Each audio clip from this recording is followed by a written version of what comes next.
کبھی ایسا ہوا ہے کہ آپ نے صرف سوچ کی وجہ سے خود کو بیمار محسوس کیا ہو؟ کیا واقعی ہمارا وہم ہمیں تکلیف دے سکتا ہے؟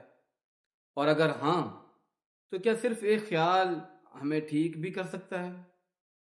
ذرا یہ حیران کن واقعہ سنیں۔ ایک شخص ایک بزرگ سے ملا۔ اس نے محبت سے اسے اپنے دسترخوان پر کھانے کی دعوت دی۔ جب وہ شخص شوربہ پینے لگا تو اچانک اس کی نظر پیالے میں پڑی اور وہ چونک گیا۔ اسے لگا جیسے شوربے میں سانپ جیسی کوئی چیز سے رہی ہو، مگر شرمندگی کی وجہ سے وہ کچھ بول نہ پایا اور خاموشی سے پورا شوربہ پی گیا۔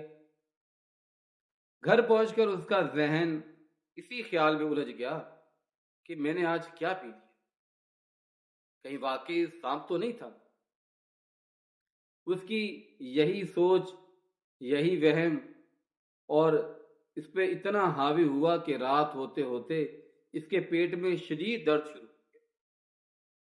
وہ ساری رات تڑپتا رہا۔ صبح ہوتے ہی وہ دوڑتا ہوا فلسفی کے اس بزرگ کے پاس پہنچا اور وہ بولا، مجھے دوا دے، میں بیمار ہو گیا ہوں۔ تو وہ بزرگ اس کی ساری کیفیت پہلے ہی سمجھ چکے تھے، تو وہ مسکرائے اور اسے دوبارہ وہی شوربہ پیش کیا۔ تو وہ حیران ہوا۔ تو اس شخص نے جیسے ہی پیالے میں دیکھا تو وہی سانپ جیسا عکس پھر نظر آیا۔ اب فلسفی اسے باہر لے گیا۔ جو بزرگ تھا وہ اسے باہر لے گیا اور چھت کی طرف اشارہ کیا۔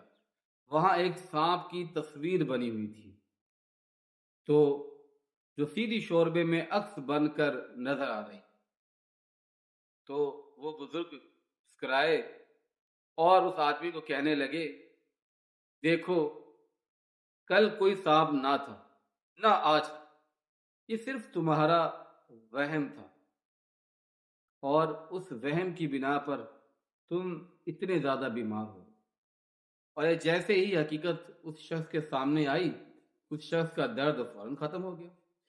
یعنی بیماری جسم میں نہیں تھی، ذہن میں تھی۔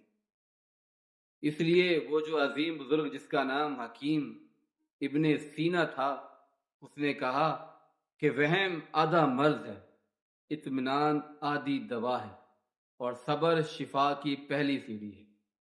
یاد رکھیں، ہماری سوچ صرف خیالات نہیں ہوتی، یہ ہماری کیفیت، ہماری صحت اور ہماری زندگی کو بدل دیتی ہے۔ اللہ پاک ہمیں برے وہم اور منفی خیالات سے محفوظ رکھے، آمین۔